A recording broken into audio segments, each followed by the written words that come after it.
இன்று திராவிட முன்னேற்ற கழகத்தினுடைய அரசு எப்படி இருக்குன்னா, ஒரு குடும்பத்தை சார்ந்த அரசு. முதலமைச்சரோட குடும்பத்துல மகன் மருமகன் அவங்க சொல்றவங்க, அமைச்சர்களுக்கு கூட அங்க அதிகாரம் இருக்கான்னு எங்களுக்கு தெரியல. அங்க இருக்கக்கூடிய அமைச்சர்களுக்காவது முழுமை அதிகாரம் இருக்கானா? அவங்களே சொல்றாங்க இல்லைங்க, எல்லாமே அங்கதாங்க முடிவு பண்றாங்க. எங்கீங்க? அங்கீங்க. எங்க? அவர் மருமக தாங்க முடிவு பண்றாங்க. ஆக நடப்பது ஸ்டாலின் அவர்களுடைய அரசு அல்ல, ஸ்டாலின் மருமகனுடைய அரசாக இன்று தமிழ்நாடு மாறிக்கொண்டிருக்கிறது என்பதை நாம் புரிந்து கொள்ள வேண்டும். மக்கள் ஓட்டு போட்டு தேர்ந்தெடுத்த ஒரு அதிகாரத்தை கொடுக்கிறார்கள் என்றால், அதிகாரத்தில் இருப்பவர்களுடைய குடும்ப உறுப்பினர்கள் அவர்கள் அந்த அதிகாரத்தை வைத்துக் கொண்டு செழித்துக் கொண்டிருக்கிறார்கள். அமைச்சர்கள் மேல ஊழல் குற்றச்சாட்டுகள், ஒவ்வொரு அமைச்சர் மேல தோண்டி எடுத்துட்டே இருக்கலாம், அவ்வளவு வந்துட்டு இருக்கு. தமிழ்நாட்டில் மகனை மந்திரியாக்குனாங்க. இப்ப அடுத்தது மகனை எப்படி துணை முதலமைச்சர் பார்க்கணும்னு பார்த்துட்டு இருக்காங்க. அந்த ஒரு குடும்பத்தை தவிர வேற யாராவது இங்க முதலமைச்சர் ஆக முடியுமா? அந்த கட்சியில பாருங்க, இந்த மேடையில் இருக்காங்க, இந்த மேடையில் இருக்கிற எங்களோட கட்சிக்காரங்க எல்லாம் மாவட்ட தலைவர், பொறுப்பாளர் எல்லாரும் ஒரு குடும்ப பின்னணியில் இருந்து வந்தவங்க. இந்த மேடையில் இருப்பவர்கள் நாளை எம்எல்ஏ ஆகலாம், எம்பி ஆகலாம், அமைச்சர் ஆகலாம். அவர்கள் எந்த பொறுப்பிற்கு வேண்டுமானாலும் வர முடியும். இந்த உத்தரவாதத்தை பாரதிய ஜனதா கட்சி கொடுக்க முடியும். திராவிட முன்னேற்ற கழகத்தால் கொடுக்க முடியுமா? முடியாது. அங்க ஸ்டாலின் அவர்களை தவிர்த்து, அவர்கள் குடும்பத்தை தவிர்த்து வேற யாராவது துணை முதலமைச்சர் பதவி கூட நினைக்க முடியாது. இவர்கள் ஜனநாயகத்தை பத்தி பேசிட்டு இருக்காங்க. ஜனநாயகத்தை, சமூக நீதியை பேசுகின்ற திராவிட முன்னேற்ற கழகம் முதலமைச்சர் பொறுப்பு என்பது ஒரு குடும்பத்திற்காக சொந்தமாக்கி கொண்டிருக்கிறதே, இதை உங்களால் மாற்ற முடியுமா? சமூக நீதி, சமூக நீதிங்கிறதே திராவிட முன்னேற்ற கழகத்தை பொறுத்த வரைக்கும் பட்டியலினத்தை சார்ந்தவர்களை ஏமாற்றுகின்றதுதான் சமூக நீதி. இந்த மந்திரி சபையில எத்தனை பேர் பட்டியலினத்தை சார்ந்தவர்கள் இருக்காங்கன்னு கணக்கெடுத்து பாருங்க. அந்த இருக்கிறவங்க எங்க உட்கார்ந்துட்டு இருக்காங்கன்னு பாருங்கம்மா. அரசியலில் மகன் என்ற காரணத்தினால் அமைச்சராக்கப்பட்ட உதயநிதி முதல் வரிசையில் அமர்ந்து கொண்டிருக்கிறார். ஆனால் பட்டியலினத்தை சார்ந்த அமைச்சர்கள் மூணாவது வரிசையில் உட்கார்ந்துட்டு இருக்காங்க. பிரதமர் மோடி அவர்களை பற்றி பேசுகிறார்கள். பிரதமர் மோடி அவர்கள் அமைச்சரவையில் தான் அதிகமாக பெண்களுக்கு வாய்ப்பு வந்தது, அதிகமாக பட்டியலினத்தை சார்ந்தவர்களுக்கு வாய்ப்பு வந்தது. ஏன் வரலாற்றில் இல்லாத அளவிற்கு பிற்படுத்தப்பட்ட மக்களை அதிகமாக அமைச்சர்கள் ஆக்கி இருப்பது பிரதமர் மோடி அவர்கள். ஆனா பிரதமர் மோடி அவர்களை பார்த்து சமூக நீதி பத்தி திமுக பேசுறாங்க. இன்னைக்கு போயிருக்கிற எம்பிக்கள் எல்லாம் பாருங்க, அங்க போயிருக்கிற எம்பிக்கள் எல்லாம் பாத்தீங்கன்னா எல்லாரும் ஒண்ணு அமைச்சர்களோட வாரிசுகள், இல்லைன்னா அரசியலில் ஏதோ ஒரு பின்புலத்தோடு வந்து எம்பி ஆயிருக்காங்க. நாங்க இன்னொரு வித்தியாசத்தை காட்டுறோம். எங்களோட கட்சியில யாரெல்லாம் எம்பி ஆயிருக்காங்கன்னு நாங்க காட்டுறோம். எந்த விதமான பின்புலமும் இல்லாமல் அரசியலை ஒரு சேவையாக நினைத்து பணிபுரிகின்ற அத்தனை பேரையும் உயர்த்தி கொண்டிருப்பது பாரதிய ஜனதா கட்சியும் பிரதமர் மோடி அவர்கள். தமிழ்நாட்டுக்கு நிதி கொடுக்கல, தமிழ்நாடு வஞ்சிக்கப்படுகிறது, தமிழ்நாட்டோட வரியை வாங்கி வேற யாருக்கோ கொடுக்கறாங்கன்னு பொய் பேச்சு, ஏமாற்று பேச்சை திராவிட முன்னேற்ற கழகம் பேசிட்டு இருக்காங்க. அன்பு சகோதரிகளே, இங்க எத்தனையோ பேர் தாய்மார்கள் இருக்கீங்க. உங்க வீட்டுல 4 குழந்தை இருந்ததுன்னு சொன்னா அந்த 4 குழந்தைய அம்மா பிரிச்சு பார்க்க முடியுமா? ஒரு குழந்தைக்கு புக்கு வாங்கணும், ஒரு குழந்தைக்கு ட்ரெஸ் வாங்கணும், ஒரு குழந்தைக்கு அவசரமா அவனுக்கு படிக்கிறதுக்கு ஒரு கம்ப்யூட்டர் வாங்கணும். அப்போ ஒரு அம்மா என்ன பண்ணுவாங்க? ஒரு குழந்தைக்கு ட்ரெஸ் வாங்குவாங்க, ஒரு குழந்தைக்கு புக்கு வாங்குவாங்க, ஒரு குழந்தைக்கு கம்ப்யூட்டர் வாங்கி தருவாங்க.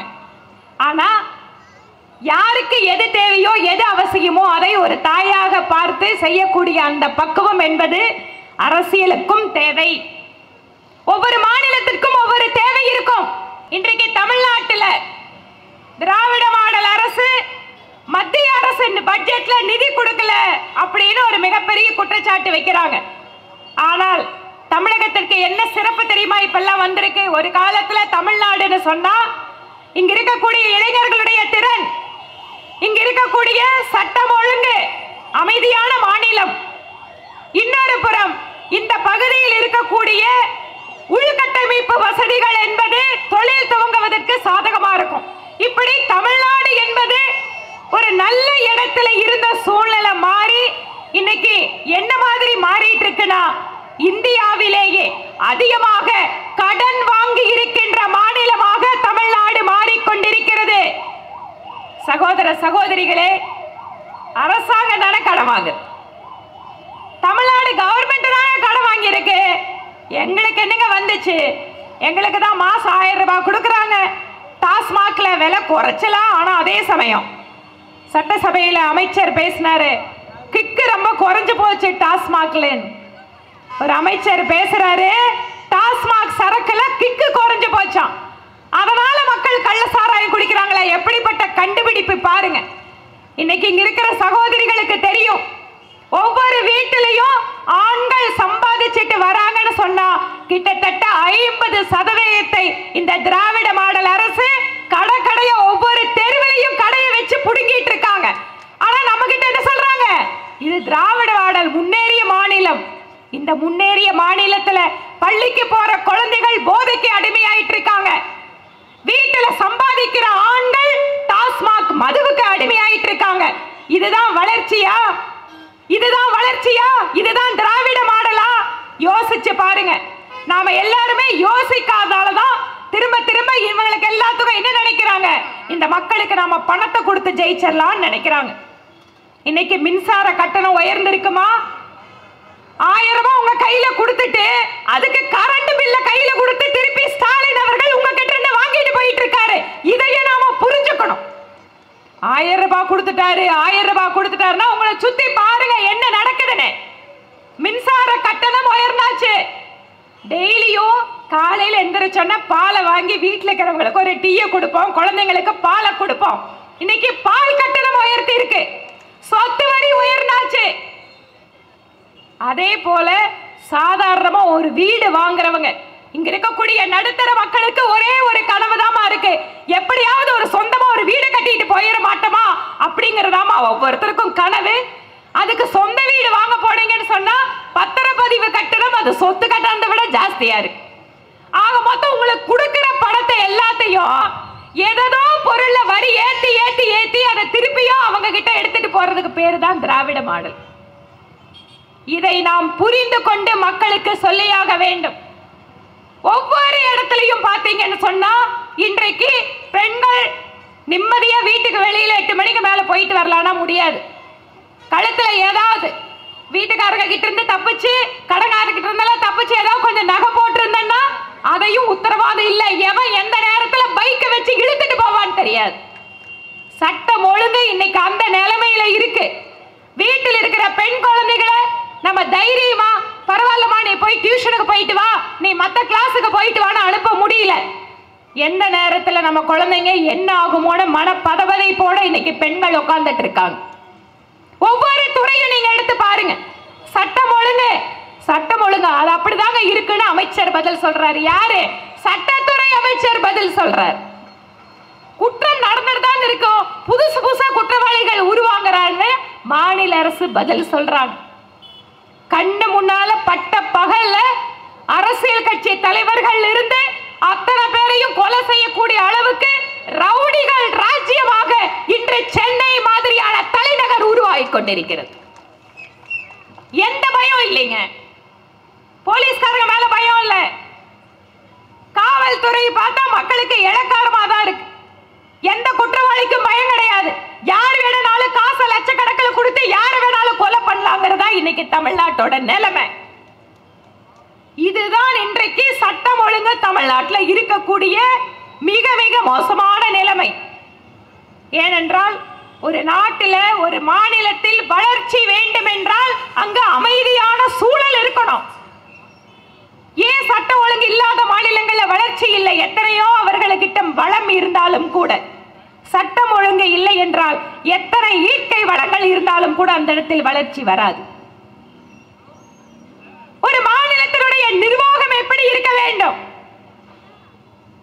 மக்களிடமிருந்து பெறக்கூடிய வரி பணத்தில் அவர்களுடைய வருங்கால தலைமுறைக்கு அது வளம் சேர்ப்பதை போல ஒரு திட்டம் இருக்கணும். ஆனா இங்க என்ன நடக்குது? அரசாங்கம் மக்களிடமிருந்து வசூல் செய்து அவர்களுக்கு கொஞ்சம் அப்படி பிச்சு போட்டுடலாம் அப்படின்னு நினைக்கிறாங்க. பெண்களுக்கு என்ன கொடுத்திருக்காங்க? 1000 ரூபாய் கொடுத்திருக்காங்க. நான் முன்னாடியே சொன்ன மாதிரி எல்லாத்தையும் விலையை ஏத்தி அந்த பணத்தை உங்ககிட்ட இருந்து திருப்பி வாங்கிக்கிறாங்க. இன்னொரு பக்கம் பஸ்ஸில் பெண்களுக்கு கட்டணமே இல்லை. சகோதரிகளே, இங்கெல்லாம் நீங்க ஆயிரக்கணக்கான பேர் உட்கார்ந்திருக்கீங்க. நீங்க நினைச்சு பாருங்க, இலவசமா பஸ் பயணம் பெண்களுக்குன்னு சொன்னாங்களே, நீங்க வேலைக்கு போகும்போது அந்த பஸ் வருதா? பஸ் வருதா? வராதுமா. நீங்க வராத பஸ்ல பெண்கள் இலவசமா ஏறிக்கலாம்னு சொன்ன ஒரே மாடல் அரசு இந்த திராவிட மாடல் தான். எதுக்கு இந்த இலவச பஸ் பயணம்? பெண்களுக்கு இலவசம் அப்படின்னு கொடுத்துட்டு எல்லா பஸ்ஸையும் ஸ்பெஷல் பஸ்ஸா இதுல ஏறினா நீ டிக்கெட் வாங்கணும்னு சொன்னா அதுக்கு பேரு என்னங்க? கேட்டா பெண்கள் எல்லாம் ரொம்ப சந்தோஷமா இருக்காங்களாம். முதலமைச்சர் ஸ்டாலின் சொல்றாரு, எங்களுடைய ஆட்சியில் பெண்கள் எல்லாம் ரொம்ப சந்தோஷமா இருக்காங்கன்னு. இங்க உட்கார்ந்து இருக்கிற சகோதரிகளை கேட்கிற, நீங்க எல்லாம் சந்தோஷமா இருக்கீங்களாமா? சொல்லுங்க, நீங்க எல்லாம் சந்தோஷமா இருக்கீங்களா? ஆனா திமுக காரங்க சொல்றாங்க, நாங்க எல்லாம் கொடுத்த பணத்துல சந்தோஷமா இருக்காங்க. நீங்க கொடுத்த 500 ரூபாய் 1000 ரூபாய் 2 நாள்ல காணாம போயிடுச்சுங்கண்ணா. 2 நாள்ல காணாம போயிடுச்சு. இன்னைக்கு எங்க சகோதரிகள் கண்ணீர் வடிச்சிட்டு இருக்காங்க. எல்லாத்தையும் இப்படி விலையேத்தி விட்டாங்களே. கொடுக்கறாங்க, ஒரு பக்கம் கொடுத்து நம்மளுக்கே தெரியாம இன்னொரு பக்கம் புடுங்கிட்டு போயிட்டு இருக்காங்க. பாரதிய ஜனதா கட்சி அரசு கடந்த 10 ஆண்டுகளாக இந்த நாட்டில் இருக்கக்கூடிய பெண்களுக்கு, இளைஞர்களுக்கு, விவசாயிகளுக்கு, முதியோர்களுக்கு, சிறு குறு தொழில் நிறுவனங்களுக்கு வேலை வாய்ப்புகளை உருவாக்குவதற்கு என்று பல்வேறு திட்டங்களை எல்லாம் கொடுத்திருக்காங்க. இங்க இருக்கக்கூடிய பெண்கள் எல்லாத்துக்கும் தெரியும், கடந்த 10 வருஷ காலத்துல மோடி அக்கவுண்ட் அப்படிங்கறத பேங்க்ல முதன்முறையாக நமக்கும் ஒரு அடையாளம், எனக்கு ஒரு பேங்க் அக்கவுண்ட் இருக்குங்கிறத ஆரம்பித்து கொடுத்தவர் பிரதமர் மோடி அவர்கள். ஒரு காலத்துல பேங்க்குக்கு போகணும்னு சொன்னா பணக்காரங்க தான் போவாங்க. அக்கவுண்ட் வச்சிருக்கிறேன்னு சொன்னா அது காசு இருக்கிறவங்க வைப்பாங்கன்னு சொல்லக்கூடிய நிலைமை இன்னைக்கு மாறி, இந்த நாட்டில் இருக்கக்கூடிய ஒவ்வொருவருக்கும் பேங்க்ல அக்கவுண்ட் இருக்குங்கிறத சொன்னது மட்டுமல்ல, இன்று அரசாங்கத்தினுடைய பல்வேறு திட்டங்களுடைய உதவிகளை எல்லாம் கூட அந்த வங்கி கணக்கில் கொடுத்துட்டு இருக்காங்க. வங்கி கணக்கு இல்லைன்னா என்ன ஆகும்? நாங்க பேங்க் இல்லாதப்ப எப்படி இருந்தோம்? நாம யோசிக்கலாம்.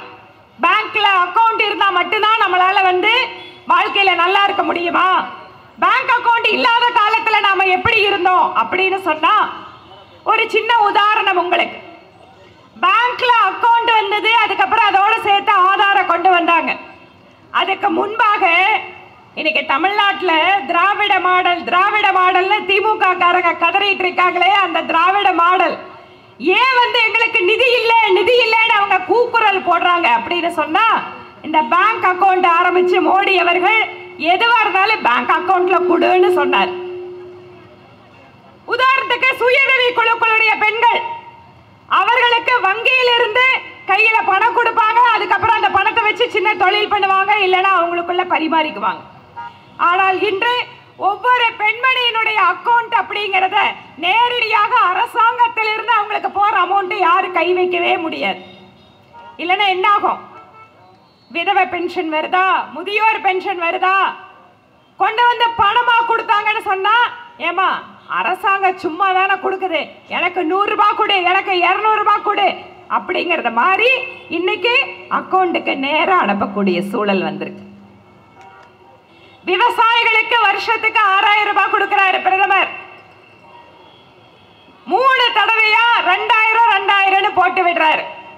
இன்றைக்கு திமுகவுக்கு என்ன வயிற்றெரிச்சல் அப்படின்னா, இத்தனை வருஷம் ஏழை மக்களுக்கு பணம் கொடுக்கணும், விவசாயிகளுக்கு பணம் கொடுக்கணும், மாணவர்களுக்கு ஸ்காலர்ஷிப் கொடுக்கணும்னு சொன்னா ஒவ்வொரு மாநிலத்துக்கும் மத்திய அரசு நிதி கொடுக்கும்.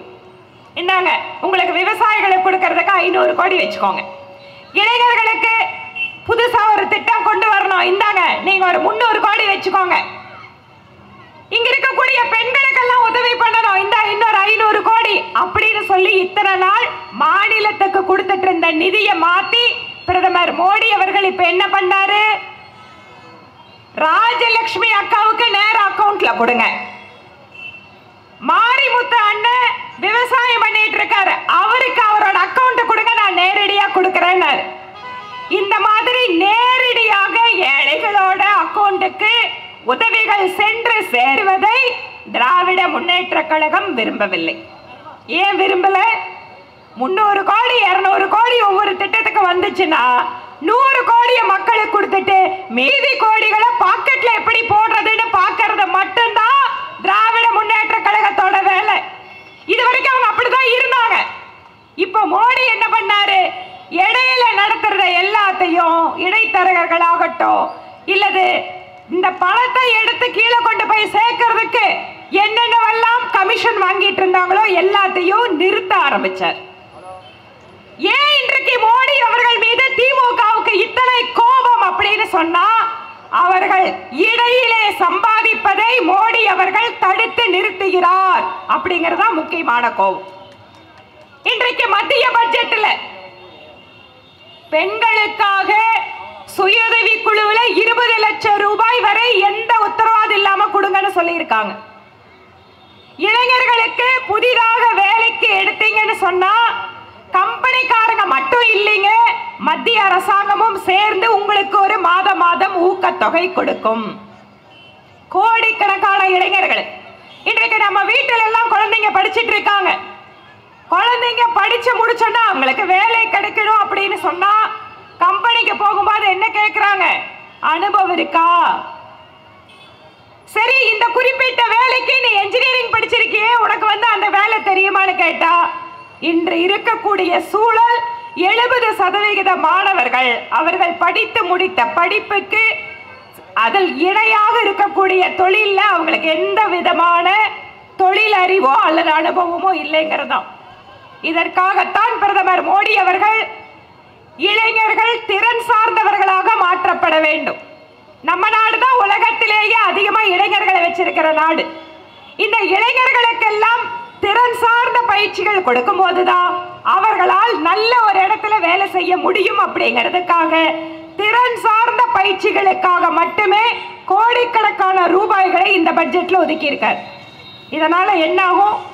நம்ம வீட்டில் இருக்கிற குழந்தைங்க நல்லபடியா படிச்சுட்டு ஒரு நல்ல வேலைக்கு போகணும்னு சொன்னா இந்த ஸ்கில் டெவலப்மெண்ட் நிகழ்ச்சியில அந்த ப்ரோக்ராம்ல கலந்துட்டு அவர்கள் தங்கள் திறனை மேம்படுத்தி கொண்டு நல்ல வேலைக்கு நல்ல சம்பளத்திற்கு செல்ல முடியும். இன்றைக்கு விவசாயம் அப்படிங்கிறது எப்படி இருக்கு? ஒரு காலத்துல மாதவரம் எல்லாமே அதிகமா விவசாயிகள் இருந்த பகுதி, இன்னைக்கெல்லாம் வேகமா தொழிலா மாறிட்டு இருக்கு. எங்க பார்த்தாலும் வீடுகள் இருக்கு, எங்க பார்த்தாலும் சிறு சிறு தொழிற்சாலைகள் இருக்கு. இந்த விவசாயம் அப்படிங்கிறது குறிப்பாக தமிழகம் மாதிரி மாநிலங்கள் எல்லாம் அதிகமா தொழில் வளர்ச்சி இருக்கு. ஆனால் இன்னும் விவசாயத்தை மட்டுமே நம்பி இருக்கக்கூடிய மாநிலங்கள் எல்லாம் அந்த நாட்டில் இருக்கு. அவர்கள் எல்லாம் உழைக்கிறதுனால தான் நம்மளுக்கு அரிசியோ கோதுமையோ பருப்பு வகைகளோ வெளிநாட்டில இருந்து இறக்குமதி பண்ணாம நாம நம்ம நாட்டுக்குள்ள விலை குறைவா வாங்கிட்டு இருக்கோம். அப்படிப்பட்ட விவசாயிகளுக்கு அவர்களுக்கு உர மானியம், சர்வதேச சந்தையில யூரியாவோட ரேட்டு என்ன போனாலும் பரவாயில்ல, நம்ம விவசாயிகளுக்கு குறைச்சு கொடுக்கணுங்கிறதுக்காக யூரியா மட்டும் இல்ல, இன்னும் பல்வேறு உரங்கள் டிஏபி மாதிரி ஒவ்வொரு உரத்துக்கும் அதற்கான மானியத்தை கொடுத்து விவசாயிகளுக்கு உதவி செய்து கொண்டிருப்பது மோடி அவர்கள். அவர்களுக்கு விதை பருவமா அறுவடை நேரமா கொடுக்கின்ற 6000 ரூபாய் என்பது நேரடியாக ஒரே ஒரு பட்டன் தட்டினாங்கன்னா டெல்லியில அவங்களோட அக்கவுண்டுக்கு போயிட்டு இருக்கு. இந்த மாதிரி அரசுக்கும் குடிமக்களுக்குமான உறவு என்பது இப்போது வெளிப்படை தன்மையாக நேர்மையாக மாறி இருப்பதற்கு மிக முக்கியமான காரணம் மோடி அவர்களுடைய அரசு. இந்த பட்ஜெட்ல சிறு குறு தொழில் நிறுவனங்களுக்கு, ஏனென்றால் இந்த நாட்டில் அதிகமாக வேலை வாய்ப்பை கொடுத்து கொண்டிருப்பது சிறு குறு தொழில் நிறுவனங்கள். இந்த நிறுவனத்தில் அதிகமாக வேலைகளை உருவாக்கும் போதுதான் நம்முடைய வீட்டு குழந்தைங்க அங்க வேலை கிடைக்கிறதுக்கு வாய்ப்பு இருக்கு. கொரோனா காலத்திலிருந்து இன்று வரை மோடி அரசாங்கத்தினுடைய முன்னுரிமை கொடுக்கின்ற பகுதியாக சிறு குறு தொழில் நிறுவனங்கள் இருக்கு. அவங்க ஒரு லோன் வாங்கி இருக்காங்க அப்படின்னா கூடுதலாக எந்தவித உத்தரவாதமும் இல்லாமல் அவர்கள் வாங்கி இருக்கக்கூடிய கடன் அளவிலே கிட்டத்தட்ட 15% வரை அவர்கள் கூடுதலாக கடன் பெற்றுக் கொள்ளலாம். எந்த உத்தரவாதம் கூட கொடுக்க வேண்டாம். இந்த மாதிரி ஒவ்வொரு தரப்பையும் பார்த்து பார்த்து, ஏன்னா நம்ம நாட்டில் தான் பார்த்தீங்கன்னா பல்வேறு தரப்பட்ட மக்கள், டைவர்ஸ் அப்படின்னு சொல்லுவாங்க, பல்வேறு வேறுபாடுகள். ஒரு பக்கம் விவசாயம் நடந்ததுன்னா காய்கறி விவசாயம் மட்டும் நடக்கும். ஒரு பக்கம் பார்த்தீங்கன்னா டீ காஃபி இந்த மாதிரியான மலைப்பகுதிகள் இருக்கும். இன்னொரு பக்கம் பார்த்தீங்கன்னா பழ வகைகள். நம்ம நாட்டில் இந்த மாதிரி பல்வேறு வேறுபாடுகள் இருக்கக்கூடிய விவசாயம் இருந்தாலும் கூட ஒவ்வொரு விவசாயிக்கும் எப்படி அவர்களுடைய பொருட்களை சந்தைப்படுத்துவது, எப்படி அவங்க பொருட்களை வீணாக்காமல் கொண்டு வந்து மார்க்கெட்டுக்கு சேர்க்கிறது, இதுதான் இன்னைக்கு இருக்கக்கூடிய மிகப்பெரிய சவால். பழமா நாமளே பார்க்குறோம் மார்க்கெட்ல, ஒரு தடவை பார்த்தா தக்காளி கிலோ 60 ரூபாய் விற்கிறாங்க. அப்புறம் பார்த்தீங்கன்னு சொன்னா ஒரு மாசம் கழிச்சு 3 கிலோ சேர்ந்து 6 ரூபாய்க்கு கொடுக்குறாங்க. விவசாயியோட நிலைமை நினைச்சு பாருங்க. இதெல்லாம் தான் நம்ம நாட்டில் விவசாயத்தை விட்டு மக்கள் வேறு தொழிலுக்கு செல்கிறார்கள் என்றால் இதெல்லாம் ஒரு காரணம். ஏன்னா நாத்து வைக்கும் போது நல்லா விற்குது, அது காய்கறியாக மாறி மார்க்கெட்டுக்கு வரும்போது அது விலை குறைஞ்சிருது. இதற்காக உள்கட்டமைப்பு வசதிகளை ஏற்படுத்த வேண்டும். உள்கட்டமைப்புனா என்ன? தக்காளியோ உருளைக்கிழங்கோ வெங்காயமோ இல்ல வேற ஏதாவது காய்கறிகளோ நாம உற்பத்தி பண்ணோம்னா விவசாயிகள் கொண்டு போய் ஒரு குளிர் சாதன கிடங்குல வச்சுட்டு விலை நல்லா வரும்போது எடுத்து 1 மாசம் 2 மாசம் கழிச்சு விற்க முடியும். ஆனா இத்தனை வருஷம் இந்த நாட்டில் குளிர் சாதன கிடங்குகளுக்காக எந்த முக்கியத்துவமும் கொடுக்கப்படவில்லை.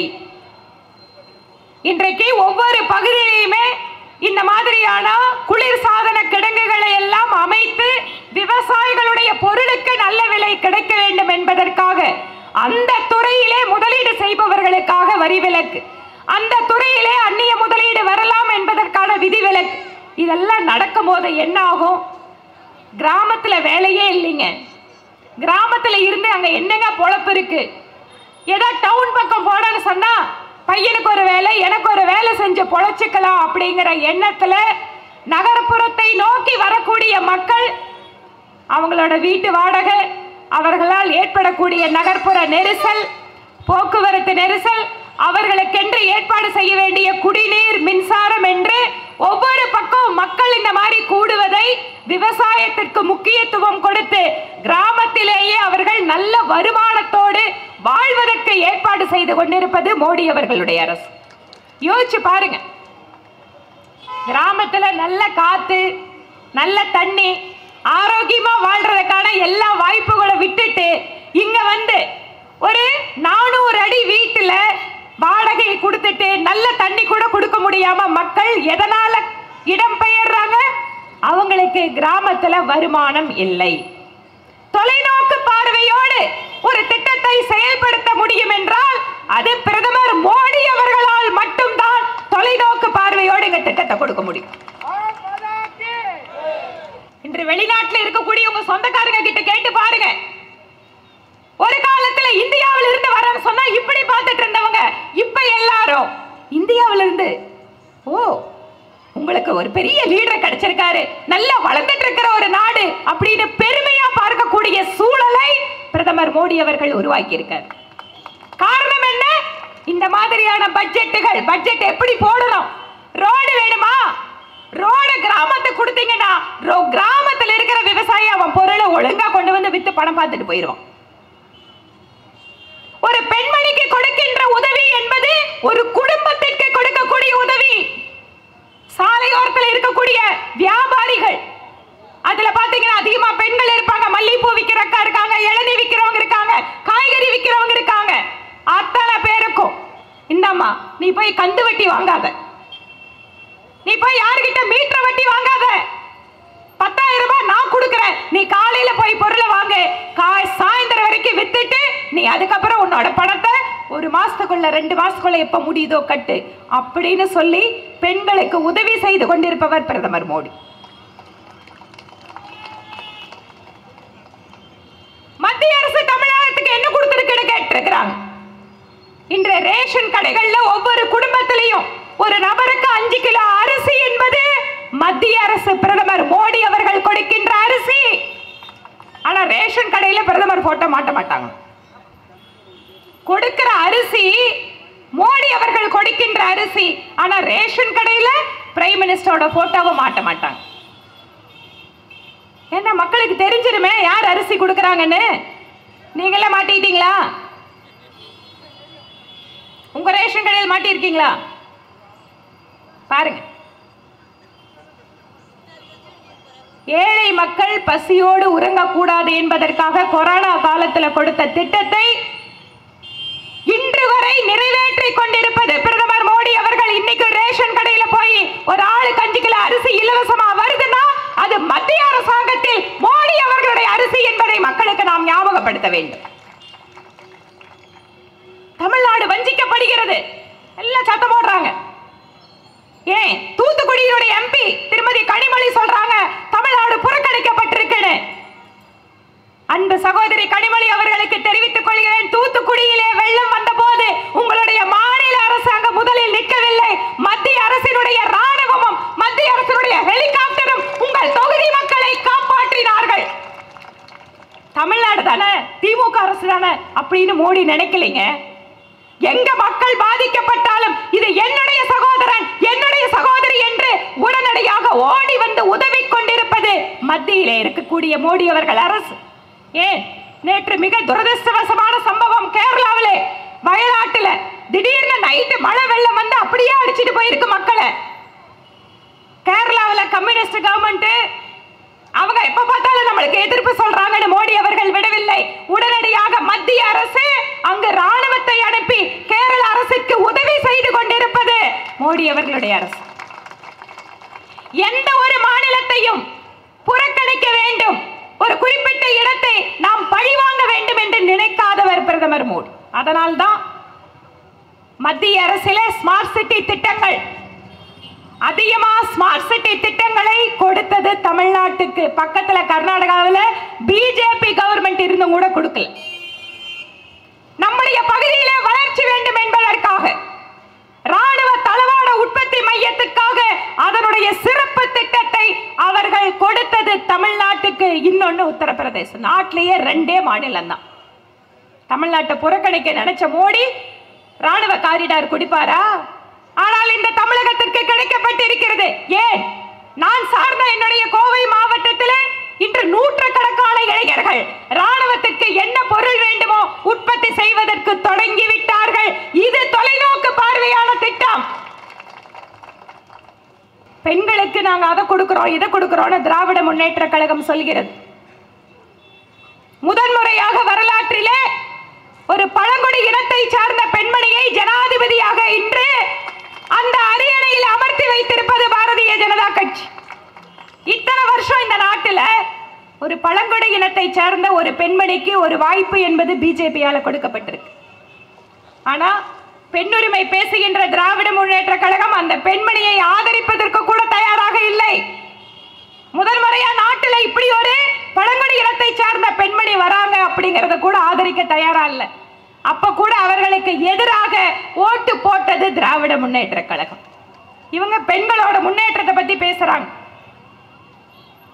அவர்களுடைய சொல்லுக்கும் செயலுக்கும் எப்போதும் சம்பந்தமே இருந்ததில்லை. அவர்களை பொறுத்த வரைக்கும் தமிழ்நாட்டு மக்களை ஏமாற்றலாம் என்பதுதான் அவர்களுடைய நினைப்பு. இன்று மத்திய பட்ஜெட்டிலே அடிப்படை கட்டமைப்பு வசதிகளுக்காக அதிகமான தொகை ஒதுக்கப்பட்டிருக்கு. ரயில்வே திட்டங்களை பற்றி பாஸ்கர் கூறினார். தமிழ்நாட்டுக்கு நிதி வரல. இன்றைக்கு ரயில்வே ஸ்டேஷன் 27 ரயில்வே ஸ்டேஷனை இன்று மேம்படுத்துவதற்காக அதிகமாக ரயில்வே ஸ்டேஷனுக்கு நிதி கொடுத்திருப்பது மோடி அவர்கள் அரசு. அதிகமா ரோடுக்கு பணம் கொடுத்திருப்பது மோடி அவர்கள் அரசு. அப்ப இதெல்லாம் தமிழ்நாட்டுக்கு இல்லையா?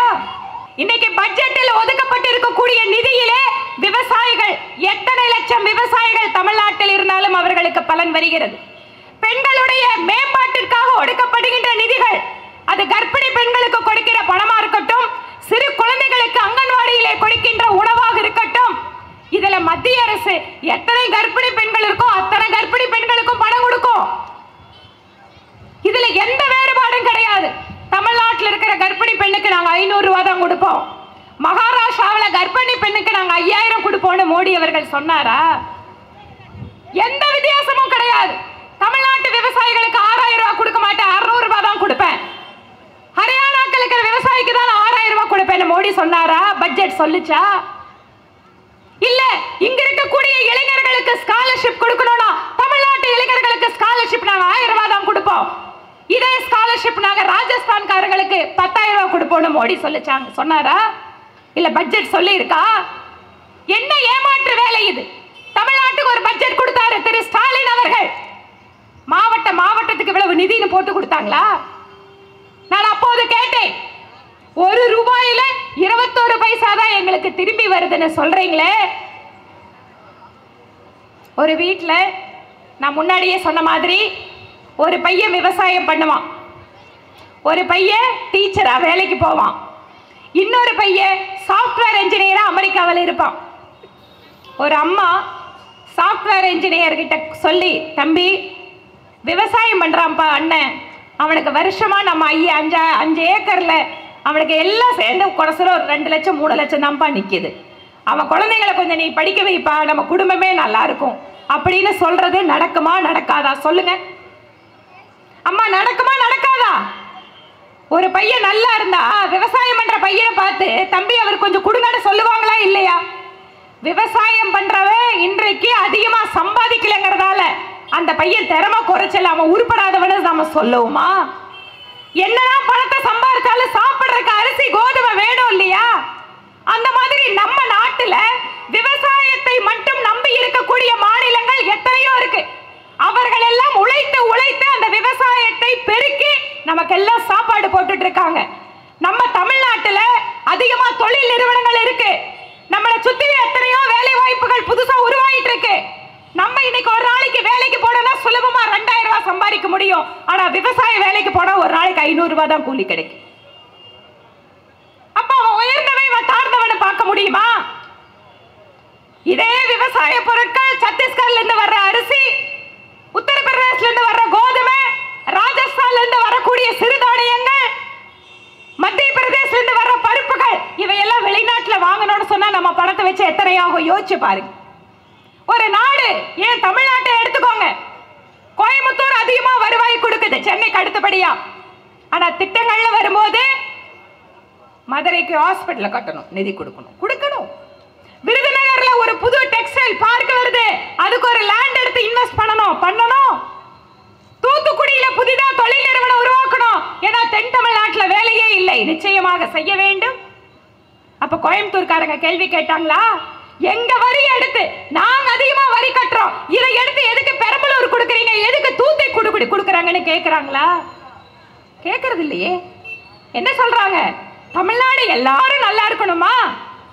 அந்த மாதிரி இந்தியா முழுமைக்கு எல்லாரும் நல்லா இருக்கணும்னு திட்டத்தை போட்டால் நான் வரி கொடுக்கிறேன், ஏன் படம் திருப்பி கொடுன்னு சொன்னா, தமிழ்நாடு அதிகமாக கடற்கரையை கொண்டிருக்கக்கூடிய மாநிலம். இங்க நம்மளுடைய கடலோர பாதுகாப்பு என்பது மத்திய அரசு பணம் செலவழிச்சு பாதுகாப்பு கொடுத்துட்டு இருக்காங்க. நீங்க நினைச்சு பாருங்க, மாநில அரசு அதெல்லாம் பார்த்துக்கிட்டோம்னா வாங்குற வரி அதுக்கு பத்துமா? அறிவியல் தொழில்நுட்பம், அதற்கென்று ஆராய்ச்சிக்கென்று செலவிடக்கூடிய தொகை என்பது தமிழகத்துக்கு அதிகமாக வருகிறது. ஆனால் ராஜஸ்தானத்துக்கு குறைச்சலா போகுது. அவங்க கேட்கறது என்னங்க, சயின்ஸ் டெக்னாலஜி எல்லாம் ஏங்க அதிகமா தமிழ்நாட்டுக்கு கொடுக்குறீங்க? ஏன்னா ஒவ்வொரு மாநிலமும் ஒரு சிறப்பு தகுதிகளோடு இருக்கு. ஒரு வேலைக்கு எடுக்கிறாங்கன்னு சொன்னீங்கன்னா பிஏ படிச்சவங்களுக்கு ஒரு வேலை இருக்கும், பிஏ படிச்சவங்களுக்கு ஒரு வேலை இருக்கும். அந்த மாதிரி ஒவ்வொரு மாநிலத்தினுடைய வளர்ச்சிக்கு எது வேண்டுமோ அதை சரிசமமாக பங்கிட்டு மத்தியில் இருக்கக்கூடிய மோடி அவர்கள் அரசு செய்து கொண்டிருக்கிறது. ஆனால் இதையெல்லாம் திசை திருப்பி தமிழ்நாட்டில் நாங்க தான் நல்லா ஆட்சி பண்றோம்னு இங்க இருக்கக்கூடிய தமிழ்நாட்டினுடைய சட்டம் ஒழுங்கை கெடுத்து இங்க இருக்கக்கூடிய பட்டியலிட மக்களுடைய குரல் வலையை நசுக்கின்ற மாதிரி அவர்கள் மீதான கொடுமைகளை அரங்கேற்றிக் கொண்டிருக்கக்கூடிய இளைஞர்களுக்காக எந்த ஒரு புதிதான தொலைநோக்கு திட்டங்கள் இல்லாமல் இளைஞர்களை எல்லாம் போதைக்கும் மதுவிக்கும் அடிமையாக்கி கொண்டிருக்கக்கூடிய இந்த திராவிட முன்னேற்ற கழகத்தினுடைய அரசுக்கு நாம் சரியான பதிலடியை கொடுத்தாக வேண்டும். ஒன்னும் ரொம்ப நாள் எல்லாம் இல்லை, 40க்கு 40 ஜெயிச்சிட்டோன்னு சொல்லி இதுவரைக்கும் இல்லாத அராஜகத்தை எல்லாம் காட்டணும்னு தான் இப்ப எல்லா விலையும் ஏத்திட்டு இருக்காங்க. கரண்ட் கட்டணத்திலிருந்து எல்லாம் ஏத்து, என்ன நாங்க 40 ஜெயிச்சிட்டோம். மக்கள் 26க்காக காத்து கொண்டிருக்கிறார்கள். என்றைக்கு சட்டமன்ற தேர்தல் வருகிறதோ அன்று திராவிட முன்னேற்ற கழகமும் அதனுடைய கூட்டணிக்கும் பாடம் புகட்ட வேண்டும் என்று மக்கள் காத்துக் கொண்டிருக்கிறார்கள். அதற்கான நாள் வரும். இத்தனை நாள் இவர்கள் மக்களை ஏமாற்றி போட்ட நாடகங்கள் எல்லாம் அன்று வெளிச்சத்திற்கு வரும். பாரதிய ஜனதா கட்சி அரசியலை முழுமையாக மக்களுடைய சேவைக்காக அர்ப்பணித்திருக்கக்கூடிய கட்சி. அரசியல் என்பது பணம் சம்பாதிப்பதற்கான இடம் அல்ல. அது முழுமையாக தங்களை மக்களுக்காக அர்ப்பணித்துக் கொண்டிருக்கக்கூடிய இடம் என்பதை தீர்க்கமாக நம்புகின்ற பாரதிய ஜனதா கட்சி தமிழகத்திலேயும் அரசியல் மாற்றத்திற்கு வேகமாக தயாராகி கொண்டிருக்கிறது. ஒரு காலத்தில் மாதாவரத்தில் 300 பேரை வச்சு ஒரு கூட்டம் போடணும்னு சொன்னா 300 பேரா அப்படின்னு கேட்ட பாரதிய ஜனதா கட்சி இன்று எங்களுடைய பாரதிய ஜனதா கட்சியினுடைய தொண்டர்களுடைய உழைப்பினால் ஆயிரக்கணக்கான மக்களோடு மாதாவரத்திலே கூட பாரதிய ஜனதா கட்சி இங்கே என்று காட்டிக் கொண்டிருக்கக்கூடிய சூழலை நாம் உருவாக்கி கொண்டிருக்கிறோம். மக்கள் நம்மை நம்ப தொடங்கி விட்டார்கள். பிஜேபி காரங்களா பரவாயில்லைங்க, எங்க ஏரியாவில் கூட இப்பெல்லாம் பிஜேபி கொடி வந்துடுச்சுங்க. எங்க ஏரியாவில் கூட இளைஞர்கள் எல்லாம் அந்த கட்சிக்கு தாங்க போறாங்க. இன்று இளைஞர்களுக்கு வாய்ப்பு கொடுக்கக்கூடிய கட்சியாக இருக்கின்ற ஒரே அரசியல் கட்சி இந்தியாவிலே பாரதிய ஜனதா கட்சி மட்டும்தான். சகோதர சகோதரிகளே, உங்கள் துன்பங்களை புரிந்து கொண்டு உங்களுடைய குழந்தையினுடைய வருங்காலத்திற்காக திட்டமிடுகின்ற பிரதமர் மோடி அவர்கள் தலைமையிலான மத்திய அரசு இப்போது கொடுத்திருக்கின்ற பட்ஜெட் என்பது இலவசமா வர்ற வருமானத்தை எடுத்து அக்கா நீ 500 வச்சுக்கோ, அண்ணா நீ 1000 வச்சுக்கோன்னு சொல்ற கவர்மெண்ட் அல்ல. நாம் பணம் கொடுப்பதை குறைச்சலா பேசுறதுக்காக இதை சொல்லல. அவர்கள் எப்படி தங்கள் வாழ்க்கையில் முன்னேறி சுயமாக அவர்களுடைய கையிலே பணம் வர வேண்டும் என்பதற்காக மிக நல்ல திட்டங்களோடு உருவாக்கப்பட்டிருக்கக்கூடிய இந்த பட்ஜெட் என்பது இந்த இந்திய நாடு வரக்கூடிய காலத்தில் உலகத்திற்கெல்லாம் தலைவனாக நிமிர்ந்து நின்று பார்க்கக்கூடிய சூழலை உருவாக்கும் என கூறி இந்த நிகழ்ச்சியை மிக அருமையாக குறைந்த காலத்தில் ஏற்பாடு செய்த மாவட்டத்தினுடைய தலைவர் திரு மனோகரன் அவர்களுக்கும் அவரோடு இணைந்து பணியாற்றி கொண்டிருக்கக்கூடிய மேடையிலே அமர்ந்திருக்கக்கூடிய சகோதர சகோதரிகள், இங்கு அந்த நிகழ்வுக்காக உழைத்துக் கொண்டிருக்கக்கூடிய சகோதர சகோதரிகள், இங்கு பெருந்திரளாக கலந்து கொண்டிருக்கக்கூடிய அன்பு சகோதரிகள், ஊடக நண்பர்கள் உள்ளிட்ட ஒவ்வொருவருக்கும் என்னுடைய மனப்பூர்வமான நன்றியினை தெரிவித்துக் கொண்டு விடைபெறுகிறேன். நன்றி, வணக்கம்.